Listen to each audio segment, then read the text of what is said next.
Assalamualaikum warahmatullahi wabarakatuh.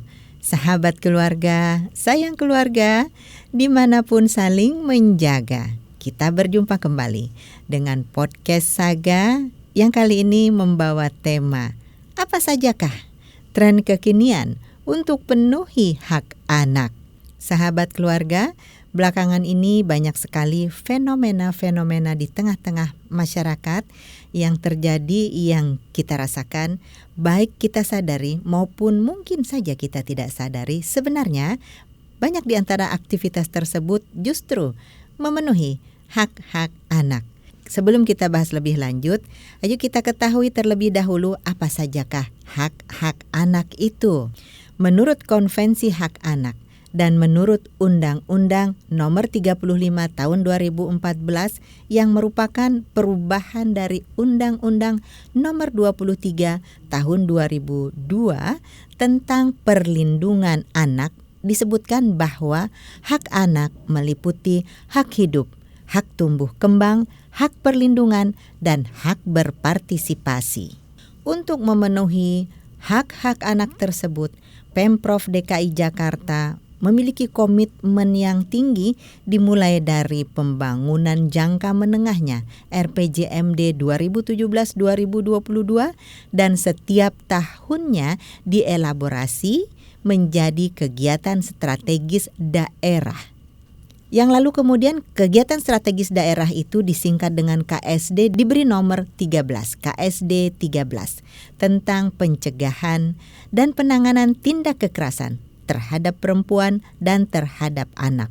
Berbagai aktivitas dilakukan mulai dari berbagai kampanye anti kekerasan baik terhadap perempuan, utamanya juga terhadap anak, maupun pembentukan pos sahabat perempuan dan anak yang dimulai pada 3 BUMD transportasi, yakni MRT Jakarta, LRT Jakarta, dan Transjakarta, yang bahkan belakangan ini Transjakarta telah pula meluncing nomor call center untuk menampung pengaduan tindak kekerasan terhadap perempuan dan anak yang terjadi di angkutan Transjakarta.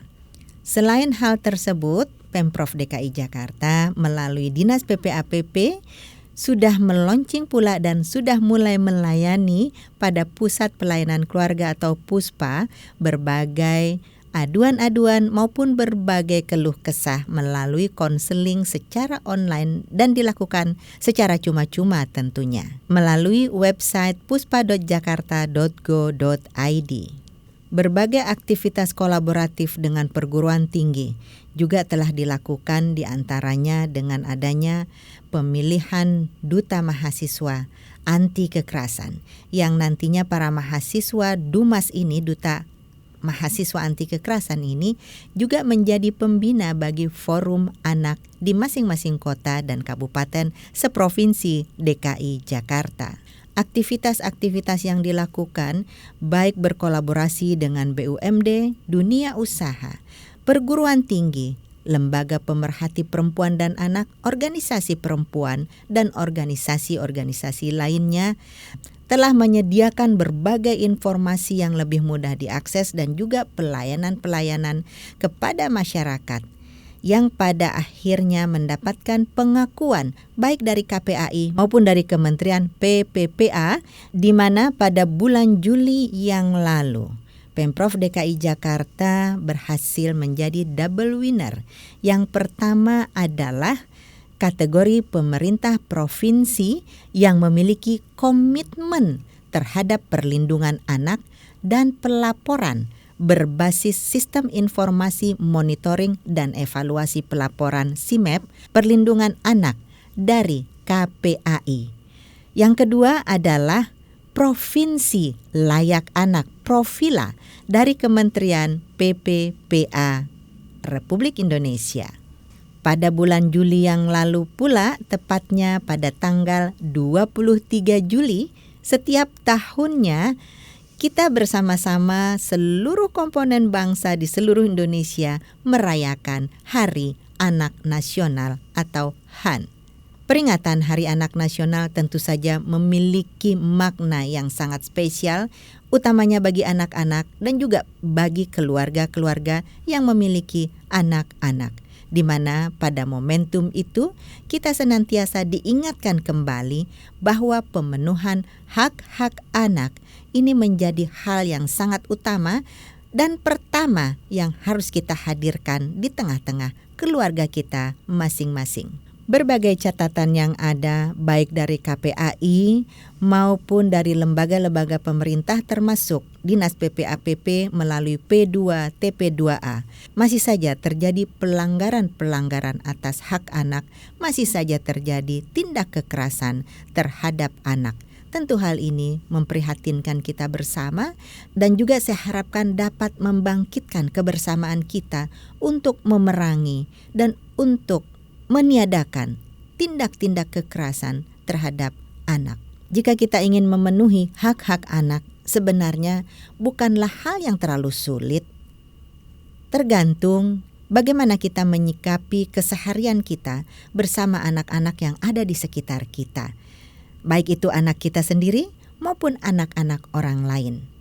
Menumbuh kembangkan anak memerlukan kebersamaan. It takes a village to raise a child. Ibaratnya dibutuhkan orang sekampung untuk membesarkan seorang anak. Nah, sahabat keluarga, banyak sekali tren-tren kekinian yang secara langsung maupun tidak langsung, kita sadari maupun kita tidak sadari, sebenarnya juga merupakan bagian yang tidak terpisahkan dari ikhtiar-ikhtiar untuk pemenuhan hak-hak anak. Di antaranya yang dapat kami sebutkan di sini adalah tren staycation, kemudian tren membawa bekal kembali, kemudian tren pemberian nama yang unik menarik, serta tren Citayam Fashion Week.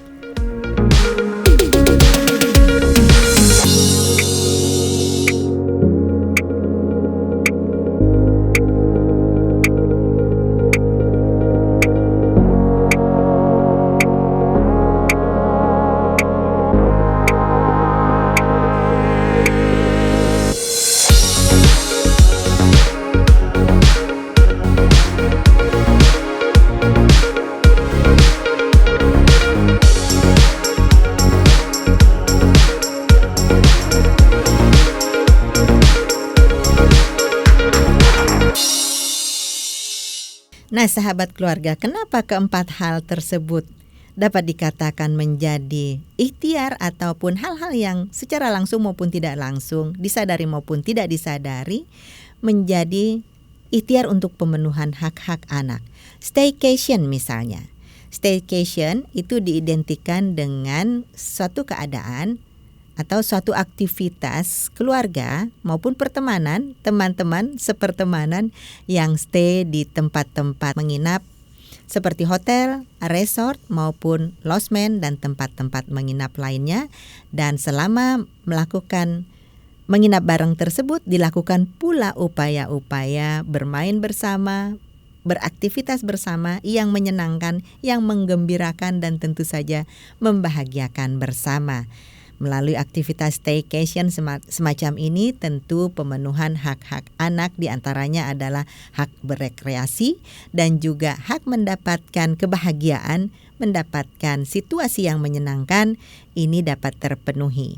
Sahabat keluarga, staycation seringkali diidentikan dengan membelanjakan sejumlah uang yang lumayan, jumlahnya bervariasi tergantung tempat menginapnya. Nah, banyak sekali ikhtiar lain yang juga terpenuhi hak-hak rekreasi, berbahagia, bermain bersama tanpa harus banyak-banyak mengeluarkan uang di antaranya. Seperti di Jakarta, kita sediakan berbagai ruang-ruang ketiga, ruang publik ketiga. Ada taman-taman kota yang menarik, yang indah, yang sejuk. Ada juga hutan kota, ada ruang publik terpadu ramah anak RPTRA yang tersebar di 324 lokasi di Provinsi DKI Jakarta. Dapat dimanfaatkan tentunya sahabat keluarga untuk melakukan berbagai aktivitas bersama, baik keluarga-keluarga maupun juga antar pertemanan anak-anak. Di sana tersedia berbagai Fasilitas diantaranya ada buku-buku bacaan, perpustakaan kecil, dan juga ada tempat permainan-permainan, ada bahkan lapangan futsal, ada juga yang menyediakan lapangan badminton, lapangan tenis meja, dan berbagai lapangan olahraga lainnya. Di samping itu tentu tersedia ruang-ruang untuk berkreasi, dapat dilakukan aktivitas bersama, misalnya belajar menari bersama, bahkan bernyanyi bersama-sama. Jadi sahabat keluarga, untuk memenuhi hak anak tidak harus mahal. Bahkan tanpa biaya sedikit pun juga dapat kita lakukan. Banyak sekali pilihan-pilihan tempat tanpa harus mengeluarkan biaya.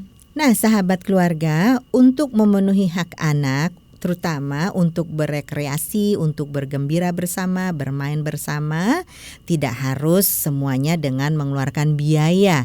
Banyak sekali pilihan-pilihan lokasi yang dapat didatangi, yang tanpa harus mengeluarkan biaya namun juga dapat menikmati suasana rekreasi dan kegembiraan bermain bersama. Yang kedua adalah tren membawa bekal kembali.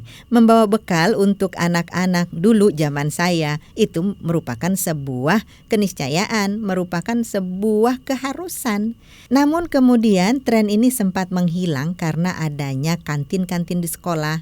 Karena tersedianya berbagai warung, restoran cepat saji, dan juga kantin-kantin di mana-mana saja, terutama di lingkungan sekolah.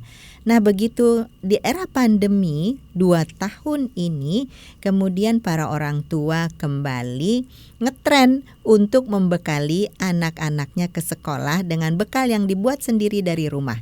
Di samping higienis tentunya, tentu saja menunya bisa dibuat beragam dan juga disesuaikan dengan selera anaknya masing-masing. Sahabat keluarga, tren untuk memberikan bekal ke sekolah kembali dengan sajian yang lucu-lucu, yang menarik, yang membangkitkan selera makan anak, ini juga salah satu bentuk pemenuhan hak anak, hak gizi, hak tumbuh kembang, hak sehat bagi anak-anaknya. Sejalan dengan membawa bekal tersebut, tentu juga mesti dilengkapi dengan membawa air minum yang dapat dibawa melalui tumbler. Tren membawa tumbler ini sudah merupakan sebuah keharusan. Di samping kita puasa plastik, juga membawa tumbler ini akan lebih baik untuk anak-anak kita. Di mana dengan membawa tumbler ini kita mengurangi limbah plastik, sekaligus juga bisa menyediakan minuman yang langsung dapat diminum oleh anak kita ketika dibutuhkan. Saat ini koleksi tumbler juga bermacam-macam, tergantung usia anak. Tentu saja dari yang namanya anak mulai dari usia 18 tahun ke bawah. Sehingga pada usia-usia masih TK dengan usia SMA, tentu tumblernya bisa disesuaikan. Nah, sahabat keluarga, dengan membawa bekal ke sekolah di samping pemenuhan gizi, higienis, dan juga ragam menu yang sesuai dengan selera anak, tentu saja kegiatan ini dapat meningkatkan keeratan, kelekatan, bonding antara orang tua dengan anak-anaknya. Di mana ketika bonding ini lebih meningkat lagi, maka kehidupan keluarga, kehidupan anak, dan seluruh anggota keluarga yang ada akan menjadi lebih baik, lebih bahagia, dan lebih sayang menyayangi satu dengan yang lainnya. Orang tua dengan anak, anak terhadap orang tua, dan sesama anak-anak tentunya. Sahabat keluarga, tren yang ketiga adalah tren pemberian nama yang unik, menarik, dan menyenangkan si anak itu sendiri serta menyenangkan orang lain yang membaca nama tersebut tentunya. Pemberian nama kepada anak ini merupakan salah satu pemenuhan hak, di mana hak identitas itu perlu untuk diberikan kepada anak melalui pemberian kartu identitas anak. Nah, di dalam kartu identitas tentu perlu ada nama anak, bukan? Nama anak ini tertulis di kartu identitas saat ini banyak sekali yang sangat kreatif, menarik, unik, dan juga menyenangkan untuk dibaca. Nah, sahabat keluarga, jangan sekali-kali memberi nama yang berakibat tidak menyenangkan bagi si anak jika dipanggil dengan nama itu. Adapun nama-nama unik, menarik, dan juga kreatif, ini diantaranya seperti Senja, Lembayung, Rinjani, Rimbun, dan sebagainya yang secara harfiah pun mengandung makna yang baik. Berilah nama anak-anak kita dengan sebutan dan juga arti yang baik-baik tentunya. Karena pada dasarnya nama bisa menjadi doa orang tua kepada anak-anaknya. Pemberian nama yang kemudian itu akan diulang-ulang setiap harinya disebut untuk memanggil anak-anak kita dapat mempengaruhi tumbuh kembang anak itu sendiri. Sahabat keluarga, walaupun di dalam konvensi hak anak dan di dalam undang-undang formal kita tidak mengatur bagaimana cara pemberian anak, namun hendaknya sebagai orang tua kita yang bijaksana dalam memilihkan nama, dalam memberikan nama, juga panggilan-panggilan untuk anak-anak tersayang kita semua. Yang mana secara spiritual, secara sosial, secara kemasyarakatan, yang kesemuanya akan menjadi faktor yang mendorong tumbuh kembang anak ke arah yang lebih baik lagi. Sekali lagi, untuk pemberian nama ini merupakan salah satu faktor esensial untuk kita mendukung tumbuh kembang anak ke arah yang lebih baik, mental spiritualnya, sosialnya juga menjadi tumbuh kembang dengan baik, bahagia, sehat, dan sejahtera tentunya. Yang keempat, sahabat keluarga, adalah Citayam Fashion Week. Nah, sahabat keluarga, tentu ada yang pro Citayam Fashion Week, tapi tidak sedikit juga yang kontra terhadap Citayam Fashion Week. Lalu bagaimana penyikapan para sahabat keluarga yang sedang menonton podcast Saga kali ini? Sahabat keluarga, sebenarnya Citayam Fashion Week merupakan sebuah fenomena kebutuhan anak-anak untuk bertumbuh, berkembang, untuk berkreasi, dan juga untuk melampiaskan kreativitasnya di ruang publik. Mereka butuh untuk bersatu, mereka butuh untuk bertemu dengan anak-anak lainnya, mereka butuh untuk bersosialisasi, dan mereka butuh untuk mengeksplorasi diri dan juga untuk menunjukkan kepada dunia bahwa mereka merupakan anak-anak kreatif yang tidak mau tinggal berdiam diri saja. Mereka memiliki kreativitas, mereka memiliki aktivitas yang menurut mereka adalah aktivitas kreativitas yang memang patut untuk ditunjukkan di ranah publik. Sahabat keluarga, sebagaimana tertuang pada pasal 15 Konvensi Hak Anak, tiap anak berhak bertemu anak lain, bergabung atau membentuk kelompok sepanjang hal ini tidak menghalangi orang lain melaksanakan haknya. Ada yang perlu digarisbawahi di sana. Pemenuhan hak-hak anak untuk bertemu, bergabung atau membentuk kelompok ini merupakan hak yang dilindungi sepanjang hal ini tidak menghalangi orang lain melaksanakan hak-haknya. Itu ada ukurannya seperti itu yang sudah jelas tertulis. Sahabat keluarga, maka setiap kali ada aktivitas, kita lihat aktivitas ini di sisi lain memenuhi hak anak. Di lain sisi, apakah juga hak-hak anak lain atau orang lain terpenuhi? Di sini letak pertanyaannya dan juga hal yang perlu kita perhatikan bersama. Bahwa fenomena Citayam Fashion Week adalah fenomena kreatif, yes. Adalah fenomena anak-anak muda menuangkan jati diri, eksplorasi diri, yes. Namun apakah ketika mereka lakukan itu, hak-hak orang lain juga dapat terpenuhi? Ataupun hak-hak anak-anak lain bisa terpenuhi? Nah, di sini komprominya yang perlu kita diskusikan bersama. Sahabat keluarga, konvensi hak anak tadi patut untuk kita renungkan dan juga untuk kita laksanakan bersama-sama. Ada aturan-aturan di sana, ada norma-norma di sana, dan ada rambu-rambu di sana. Sepanjang tidak melanggar hak orang lain dan sepanjang juga tentu saja menjaga keamanan, ketertiban, kebersihan, dan norma-norma susila serta norma sosial dan juga hukum positif kita tentunya. Dalam kehidupan nyata sehari-hari, tentu keseimbangan ini hal yang perlu untuk kita bangkitkan dan untuk kita capai bersama-sama. Kita tidak bisa membiarkan fenomena trade-off membuat salah satu lebih baik, namun hal lainnya menjadi lebih buruk. Yang perlu kita lakukan adalah menjadikan semua hal menjadi lebih baik, beriringan, berjalan bersama-sama, seimbang, selaras, dan harmonis. Dari keempat tren yang kami sebutkan tadi, tentu masih banyak tren-tren kekinian lainnya untuk pemenuhan hak anak. Bisa dicantumkan listnya dan sahabat keluarga bisa memberikan list tersebut pada komen di podcast Saga kali ini. Keluarga yang sedang menonton sendiri sudah melakukan atau ingin melakukan dan akan melakukan tren yang mana dari keempat tren tersebut, atau mungkin punya list lain yang lebih baik lagi.